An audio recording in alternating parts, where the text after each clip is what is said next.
माझ्या रूममध्ये मी एकटीच आळशी नाही आहे. 12 वाजले तरी पण ह्या मुली झोपूनच आहे. मी 12 वाजता उठले, लवकर उठले. भूक लागली म्हणून काहीतरी खाल्लं मी. नंतर मंच पण खाल्लं. मग रेडी वगैरे होऊन निघाली मी ड्युटीसाठी. आज मला थोडं लेट जायचं होतं ड्युटीला. मग मला इथून ट्रेन दुसरी पकडायची होती कारण मला आज बांद्राला जायचं होतं. मग मी बांद्रा स्टेशनला पोहोचली. मग नंतर ड्युटीच्या पॉईंटला पोहोचले.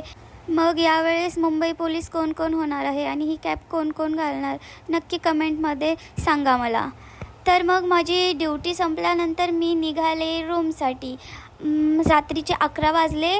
हे बघा बांद्रा स्टेशन किती सुंदर दिसते. 11 वाजले तर एवढी रात्र झाली आहे. एवढ्या रात्री मी एकटी जात होती. मी भीत नाही, मी खूप स्ट्रॉंग आहे ना, पोलीस आहे शेवटी.